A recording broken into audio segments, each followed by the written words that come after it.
Hello, folks. This is Valcor Drake Rider. Today, I'm going to share with you some tips on how to use the Magic Sequence Reflector. This item has been in the game for a while now, but it has become one of my favorite pieces of castle magic to work with. So I thought it would be fitting to go ahead and go over some of the ways that I like to use it, so that maybe you can explore some new possibilities you hadn't considered before. I've used it for making cool things like animated sequences, crafting setups, tapestry setups, icon cycling, level selection, fine tuned circular motion, projectile aiming systems, timing, note spawning, point multiplier systems, and score tracking for my rhythm game, an HP tracking system, and an ability selection system, and much, much more. Basically, if you need an item that can take the same input and produce many different results, Sequence Reflector gives you a lot of control. But before you can start applying it to any of your creative ideas, of course, you have to know how it works and what kind of spells affect it. The Sequence Reflector, much like the regular Reflector, has 8 spell slots. Unlike the regular Reflector, instead of activating all of the slots at once, each spell cast on the Sequence Reflector will cause only one of its slots to be activated. In order to control which one is activated, we use the different magic counter spells. First and foremost, using the add to counter spell will add 1 to your sequence reflector. So if this is the first spell that we use on our sequence reflector, it would activate spell slot 1.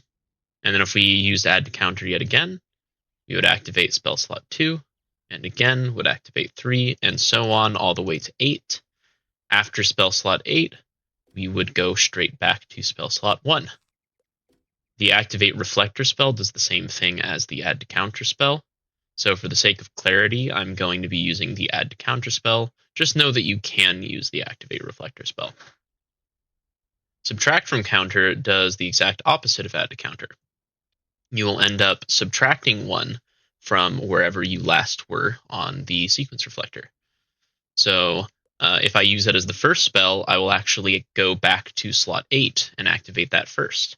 If I activate it again, I will go to 7, then 6, all the way back down to 1, and then cycle through to 8 again.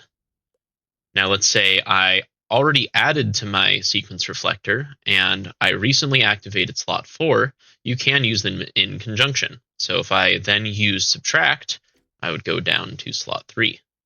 Now it is worth noting that there is a add and subtract 2 to counter spell. This will skip a slot and activate the next one after. So let's say I'm still at slot 3 and I activate add 2. I would skip 4 and I would activate 5. This can be useful for certain situations when you may not want a spell slot to be activated. But for the purpose of this video, I'm not going to be showing that off too much. Next, we have the clear counter spell, which sets a magic counter to 0. This is a little interesting because when you have a normal counter, you actually can have a value of 0. However, on a sequence reflector, you'll notice there's no spell slot 0. So what this usually serves to do is, let's say I've added or subtracted and I've ended up on spell slot number 5, just arbitrarily. If I then use the clear counter spell, what actually happens is it will take us back to spell slot 1 and activate spell slot 1. This will happen no matter what spell slot I'm on. If I'm on slot 6 or 8 or 3 or 2, doesn't matter. It will always send it back to spell slot 1 and then activate it. Now, this does have an interesting caveat.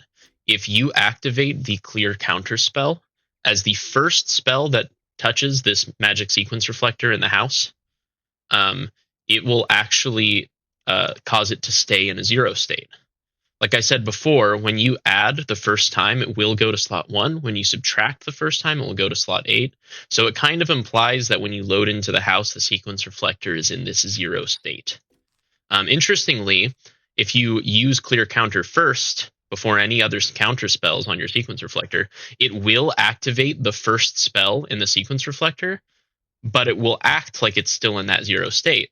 So if I add again, it will actually reactivate spell slot 1, even though I just activated it. So just something to be aware of. I would recommend not ever using these to start off a activation sequence on your sequence reflectors. It should usually be one of these. Add 0 to counter will cause it to evaluate. And basically what that means is it will not change where the sequence reflector is in its count. So let's say I added 3 to it already. In the next activation was an add to 0. It will just activate the third spell yet again, as many times as you keep hitting it until you change the most recently activated spell with something else. And that basically sums up the different spells that can work with the sequence reflector. But let's show you visually how it actually works, how some of them work together, and some of the interesting things that you can do outside the scope of what I've already discussed. So here we have a visual representation of the sequence reflector that I have set up so that it is easy to understand.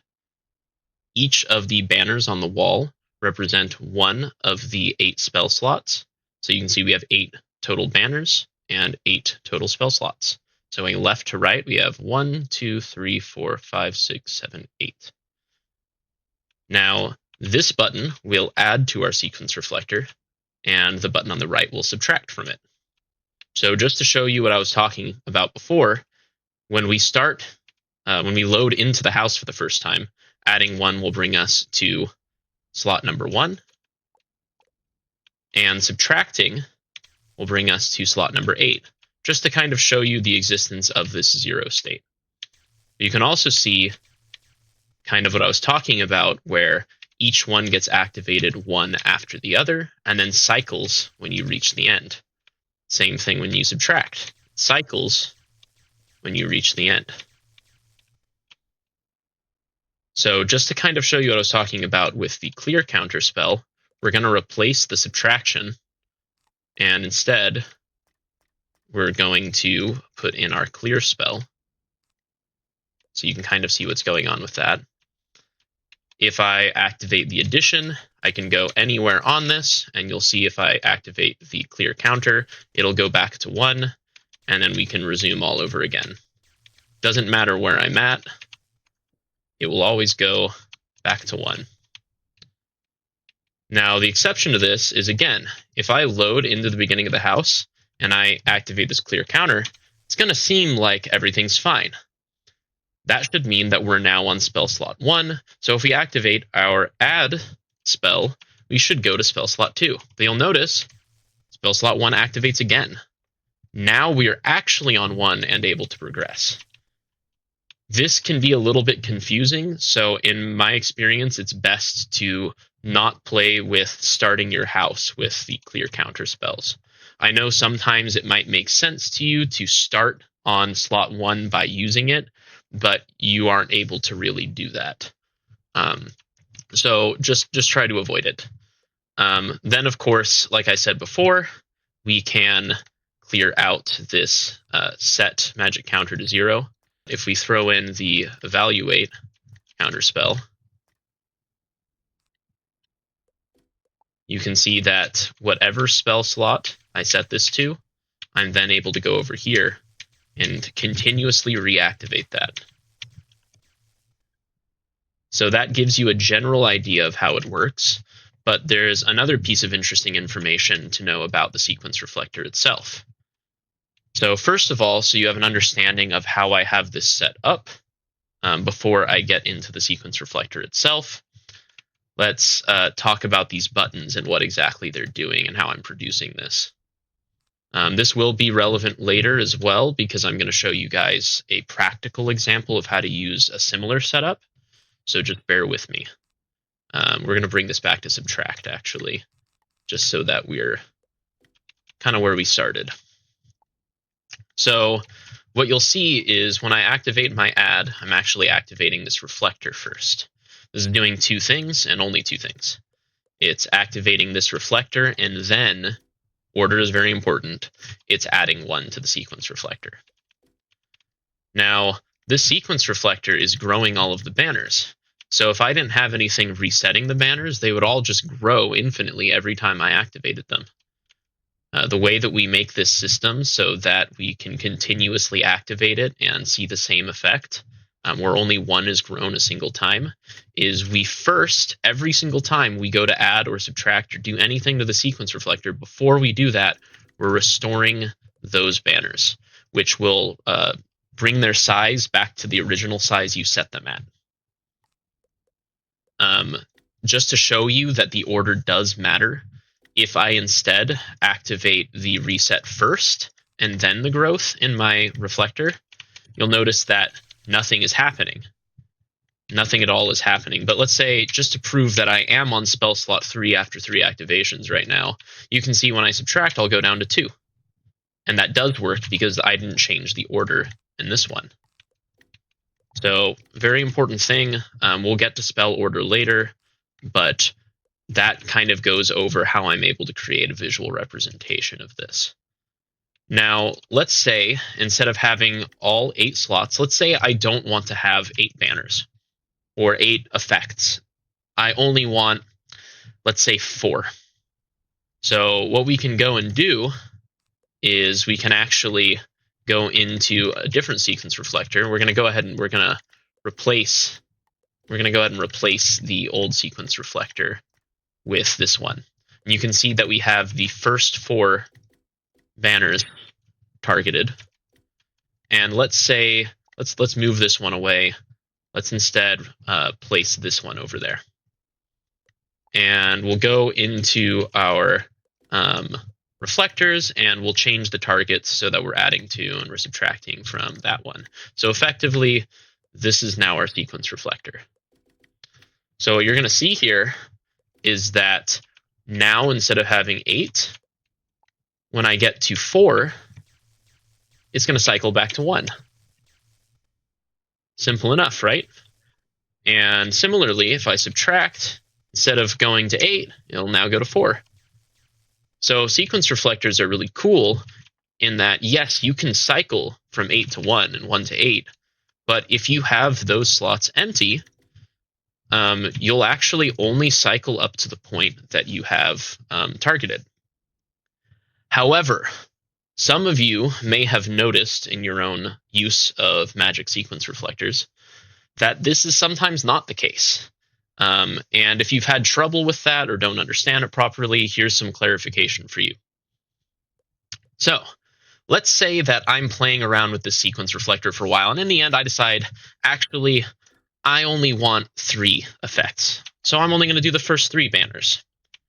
Well, something you'll notice is when I go to add to it, it should go from 3 to 1 because I only have 3. But you'll see instead, nothing happens after 3. It should have gone to 1. But if I activate it again, I go back to 1. What if I subtract? Will it go back to 3 since I only have 3? No, it still didn't do anything.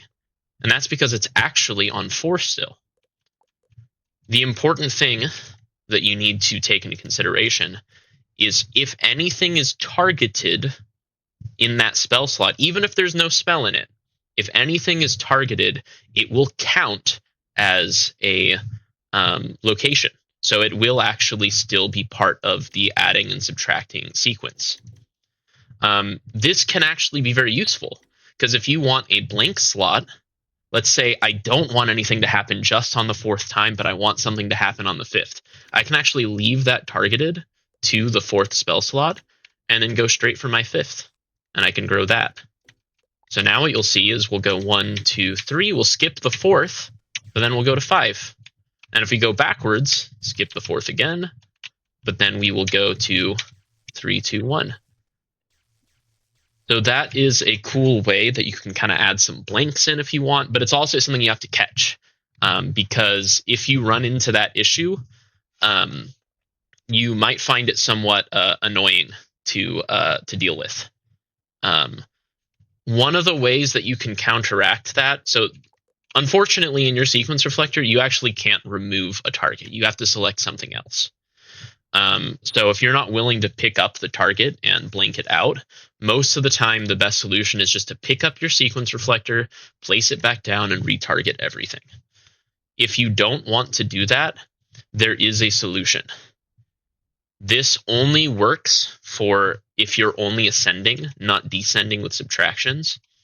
But if I'm only ascending, and let's say I wanted to stop at 3 and cycle back to 1 and not 4, I can actually instead target the sequence reflector itself and throw in a clear counter spell. And what that's going to do is every time it hits slot 4, it'll send itself back to slot 1, which will allow you to then rotate the cycle in that direction. So as you can see, now despite the fact that we have other stuff targeted after 3, we're able to cycle anyways. So that's a quick fix, but it won't suit every situation. A lot of times if you make that mistake of adding too many targets in your sequence reflector, you're just going to have to pick it up and start over. As you can see, this also creates kind of a barrier. So if I try to subtract and go back to 3, it's not going to let me. It's going to keep reactivating 1, right? So it is kind of interesting, but that is the effect that you're going to get out of it. That basically wraps up all of the main usage cases for these. There are other things I'm going to get to when I show you my next example, which are going to involve specifically chaining multiple sequence reflectors together so that you can bypass that limit of 8 that we start with. So let's get into that. So the example that I'm going to be showing you guys is how to make a one-stop spot for tapestries so that you don't have to run around looking for one in a giant bunch of them. You can just have them all cycle in one location so that each one is easy to activate one at a time from just one spot. You can, of course, do this with other items. It doesn't have to be tapestries. If you do it with crafting stations, make sure that wherever your sequence reflector goes is very close to where your crafting setups are. Or instead of using teleport spells to bring your crafting tables back, just use a restore spell to bring them to their original location. This is because when crafting setups are too far away from their original location, activating them actually won't bring you into your crafting display. So you'll be unable to actually use your crafting setups that way. You can also just use this for decorative elements or for symbols, things that might represent something in a selection system. Use it for meter to count health. Use it for a pet that you want to be interchanged with other different pets. You can do it with any number of decorative or design choices. We're just going to show you tapestries because it's something that is universally helpful for everyone and can give you an idea of why this is useful in the first place. So where your tapestries are placed doesn't really matter too much. I've just kind of placed them along this wall. You can have them out of bounds where they're not initially visible. If for the actual setup, you want something to visually represent the TP location, you can use a table, you can use a statue, whatever element of design that make it look cool to you. You can hide the tapestries inside of it, so by putting your sequence reflector inside of it and shrinking your tapestry substantially. You can hide your tapestries underground or in a wall. So where you put your sequence reflector really decides where your tapestries are going to be when they are actually usable by you. I'm just going to put them in the corner over here just for the sake of ease so that it's easily seen, and we're going to go ahead and lift it up. So we're just going to set it to -1000. And once we have that done, we're going to go through and we are going to add a teleport to me spell to bring all of them over to this location in all of the different spell slots. And then you're going to start targeting them like so, one after the other.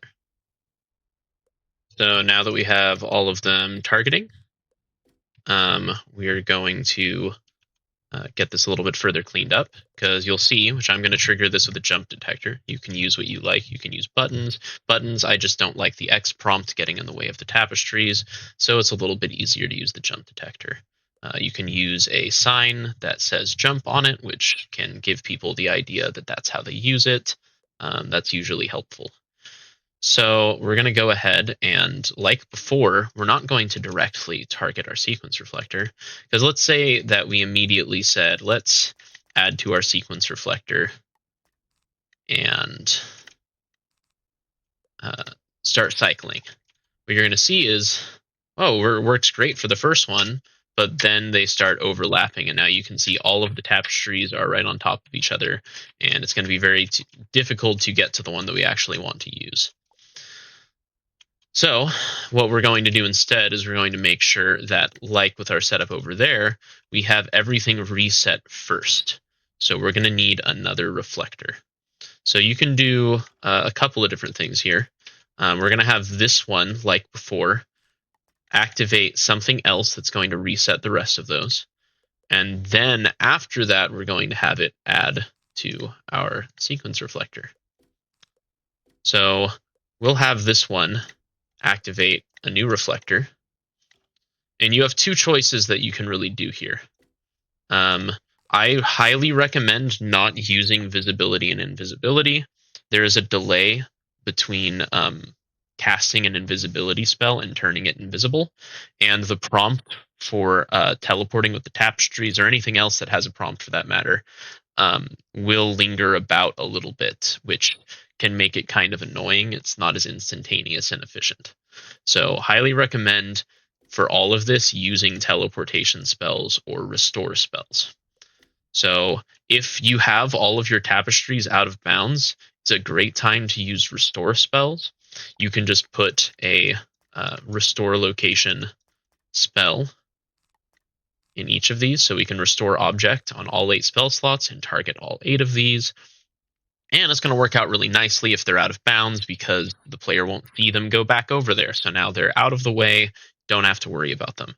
In this case, I'm actually going to use teleport spells as well, only because it'll be more convenient for me later on to just have to go and grab this reflector spell if it's out of reach.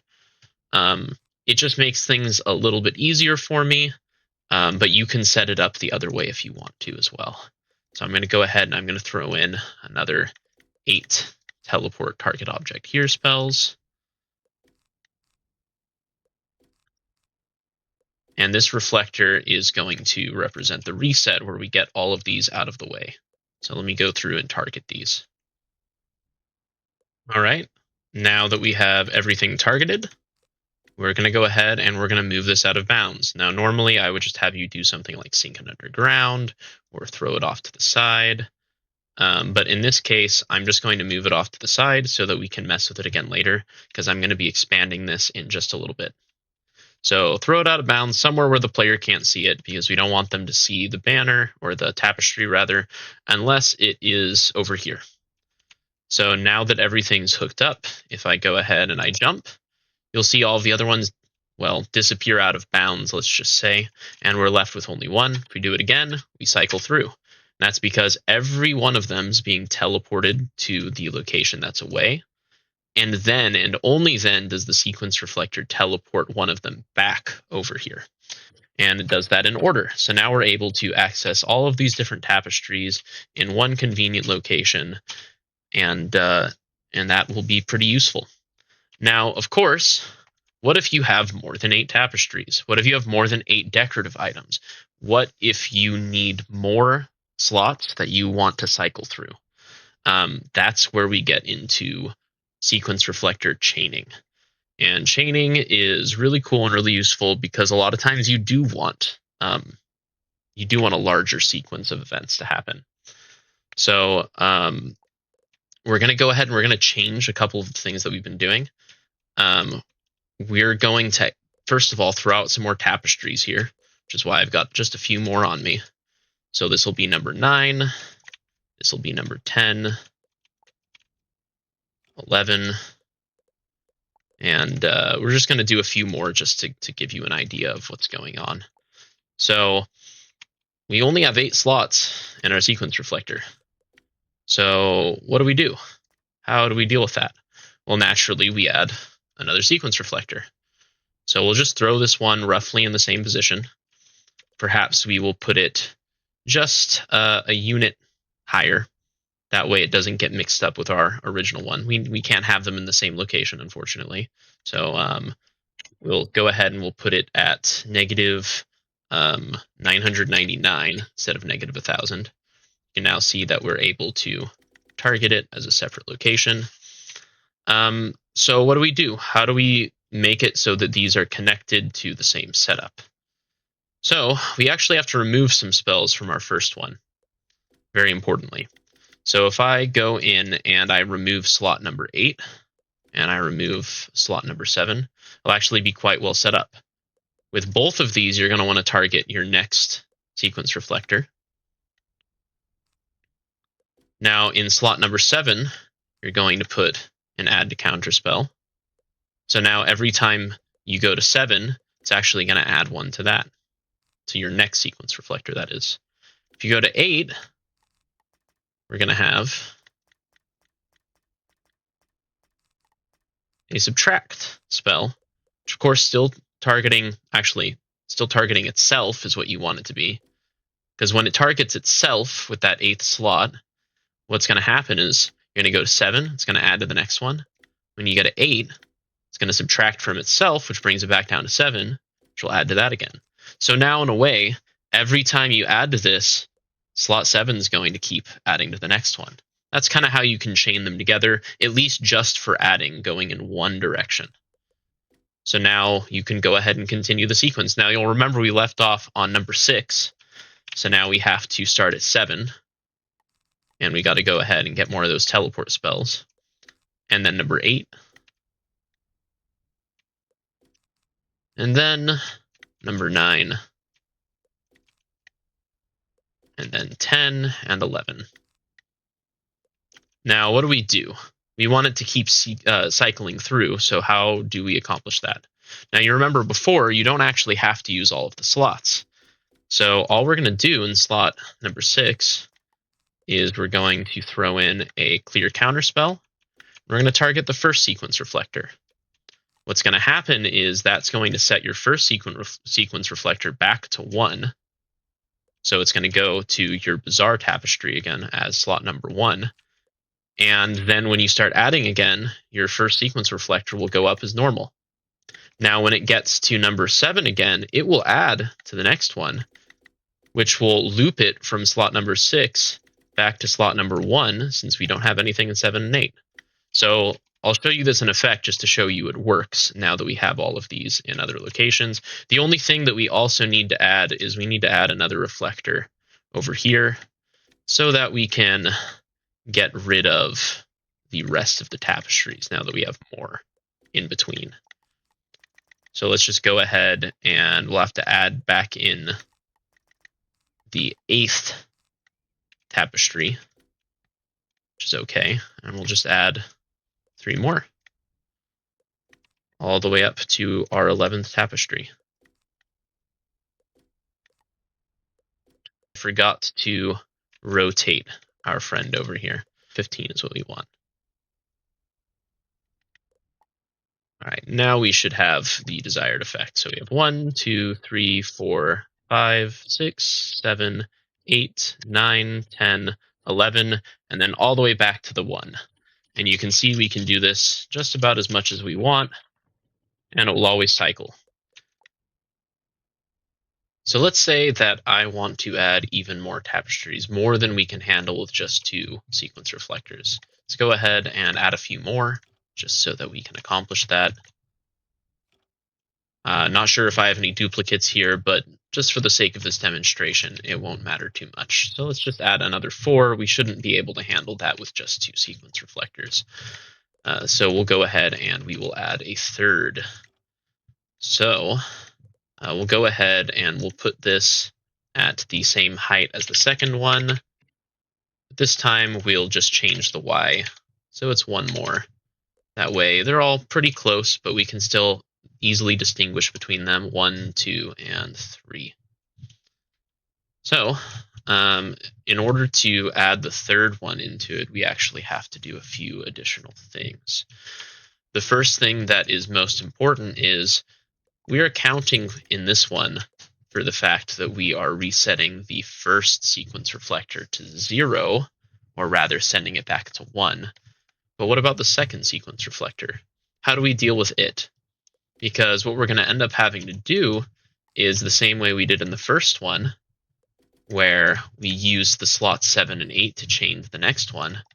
We're going to have to do that now in the second one, which means that it's not going to cycle backwards if we don't do anything about sending it back ourselves. So we're going to have to go into slot number 7 and add to the next one. We're going to have to go into slot number 8, and we're going to have to subtract from itself so that it can continuously add to the next one. So what do we do about this problem? Well, first, let's target everything, and I'm going to show you specifically how I'm going to have to do that. So first thing you're going to do that's a little different is you're actually going to get rid of a spell in your slot 1. You can keep it targeted to anything you want, but you just can't have it actually doing anything. Next thing you're going to do is you're actually going to start your second slot now 1 back, because we're going to have to make up for the fact that we're not using slot 1 anymore. So we'll take care of that with the second slot, that with the third, and we'll just keep on progressing from where we left off, 1 at a time. And now we have another one that we can add to, so we'll throw into our 6th slot. And now that's looking pretty good. So we ended off with this Tapestry to Ambrose's house. So in our new one, we can start after that. So we'll go ahead and we'll add in the next 4 that we added in. 2, 3, 4. Now, as usual, you would expect me perhaps to do the same thing I did before, where we set the original one to 0.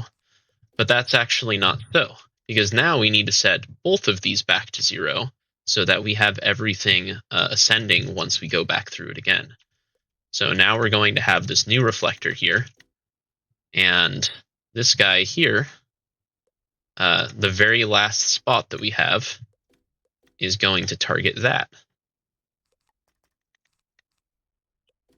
And in that reflector, now we can set both of those to 0.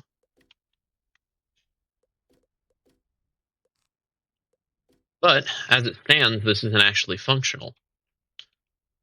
The issue being, when we first activate through, which our first sequence reflector gets 6 of them, we don't start with anything on our second. So when we try to go to number 7, 2, 3, 4, 5, 6, 7, now there's nothing. We didn't get anything teleported back. It'll still keep going if we keep jumping, but we have that issue where we have a blank, and it's not looking quite right. So the way we counteract this is you're going to want something at the start of your house activating. A lot of people will use fast timers or regular timers, where they'll just have a single activation, so we don't want any repeats. It doesn't matter what you set this at, so long as it happens relatively quickly. They'll usually either have a reflector chain coming off a timer or a start detector that is going to just one time activate a whole bunch of environmental things. And if you're not using that, you can go ahead and use that for the setup. And if you are, all you really have to do is plug in one spell. All you're going to do is plug in and add counterspell to that middle sequence reflector, so that when you start the house, it's already on that blank slot 1. So now, when we jump, you'll see going through that when we get to our number 7, we don't have that issue where we have the blank anymore. And we can keep on cycling through just as much as we want, just like before, and we'll never have that issue at slot number 7 again. That's because we only needed that one time for it to be added to 1. From here on, whenever we get to the end, that set to 0 will be bringing it to slot number 1 every single time, meaning we start at slot 2 when we cycle through again, every time. Now, for every single sequence reflector that's not your first or your last, that's what you're going to have to add in between, is one of those add spells. So next you might be wondering, okay, how do I make it reversible though? I don't want to jump cycle between my effects or my items. I would rather have the ability to send it up and down. Well, let's explore that a little bit. Let's give ourselves 2 buttons. We're just going to use the invisible ones here just to make it a little easier. So when I'm in this square over here, I can activate it, and this one over here, just to make sure that we're not too close to our tapestry so we don't have any issues with that. And basically, all we have to do, this is our add, so we'll put it close to this one. And if we want to subtract, we just have to add another reflector to it. And we just do the same thing as before. We will, of course, with both of these, target the reflector.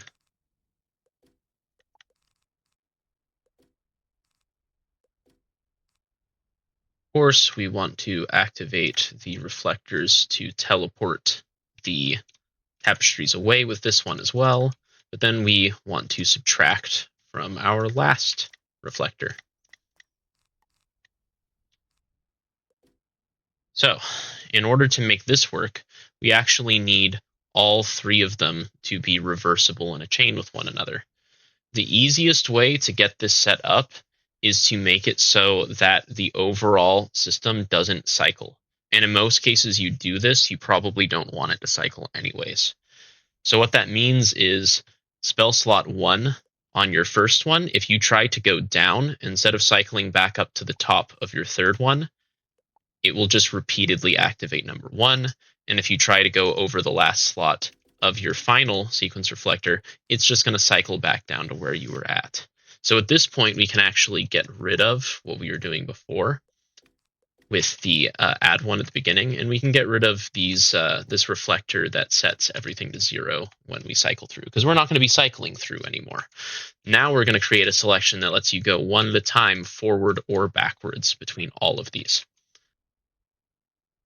So now what we're going to do is we're going to go to our first sequence reflector, and we are going to remove the 6th slot. This is just for the first one. We'll do things a little bit differently in the next ones, but for this, we just need 1 more slot. So what we're going to do is we're going to, instead, we're going to push back these 2 spells 1 time. So in your 6th slot, just like before, it's your final slot. You're going to treat it like we're going to chain over to our next sequence reflector. And then we're going to target itself and subtract from it to make sure that it will continuously chain up to the next one. Now in the 8th slot, which notably it's the one before the 1st slot, we're going to put an add spell. We're going to target itself. And what that's going to do is we're going to, now if we drop down from slot 1 to slot 8, it's going to just make sure we go right back to slot 1. That way it treats it like a cap. Instead of cycling back through, we end up in the same place. Very importantly so. So now our first one is set up. Now our middle one, very importantly, has to be able to go forward and backwards. So we're actually going to have to clear out a lot of additional spaces to make that happen. Your 8th and 7th slot are both going to change, and your 6th and 5th slot are going to now need to support the forward movement when we add. So we'll go ahead in slots 1 through 4, and we'll have those do our proper order of tapestries. So we'll go ahead and say the last one we got up to, it was 5 tapestries. So for this one, we can start on tapestry number 6, teleport that here, and then we can go 7. And did I do this correctly? We can go, yeah, there we go. 7, and then we can go 8. But now that's all that we can support on this, is just the first 8. And yes, we have lost a lot of slots.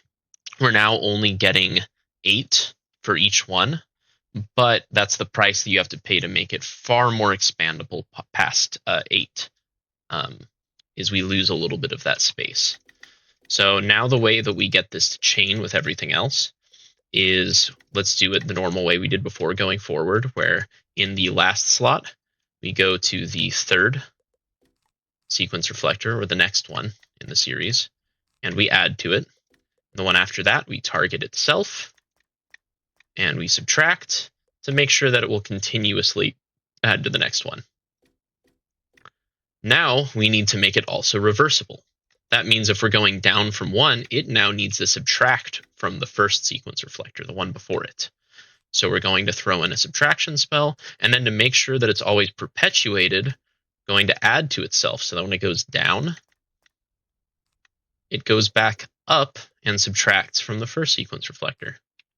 Now we have a fully reversible middle one that's going to be able to move across both sequence reflectors, adding or subtracting to both.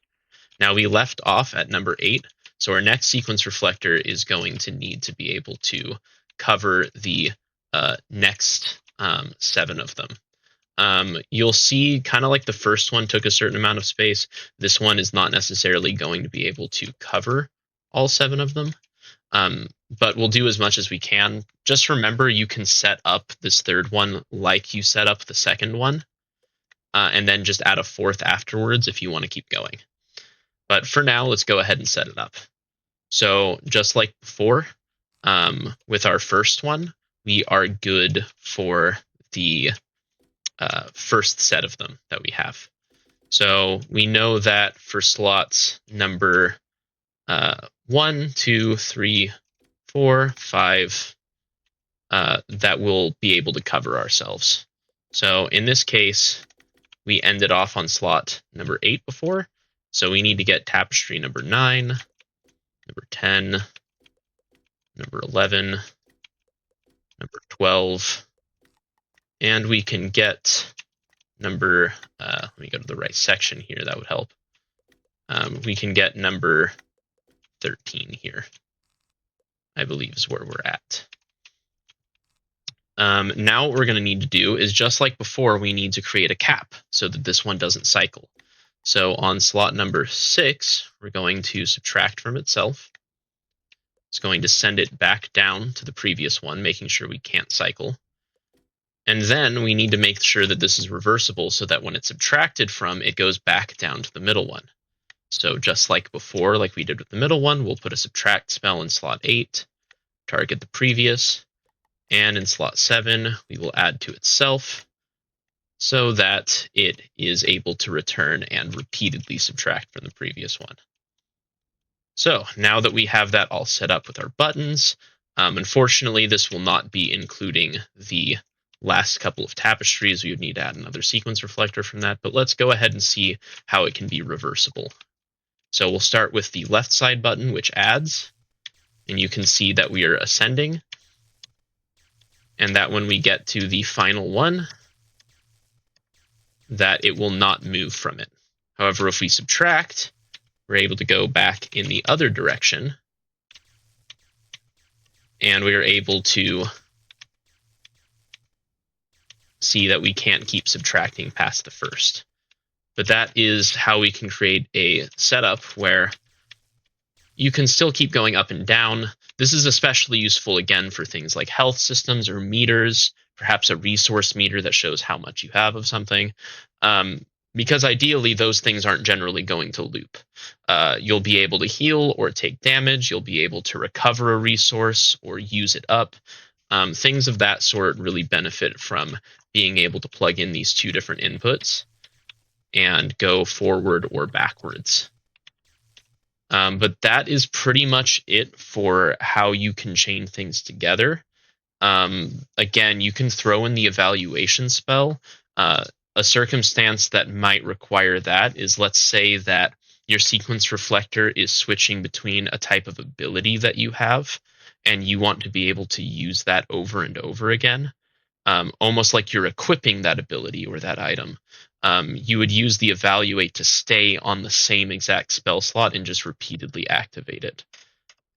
So just to give some ideas of how that might be useful in the future, but mostly what I wanted to accomplish is showing you guys just how you can chain these together and create larger sequences. One of the ways that I also chained together sequence reflectors in one of my previous videos with my rhythm game, is I actually put counters in between them, which can be useful because, let's say, before I mentioned that you might want some blanks, like you might leave a spell slot empty in order to have something that doesn't happen. You can actually determine how many blanks you want if you just chain together with a counter just by setting the value to whatever you want. You can imagine for the rhythm game, there might have been some measures that were blank that I didn't have any notes in. So being able to set a larger value where things weren't happening was a little bit more important. But all in all, that pretty much sums up what I wanted to show everyone. So I know this video is a little bit long. I hope you were able to gain something out of it, and hopefully you'll consider using some magic sequence reflectors in some of your future builds.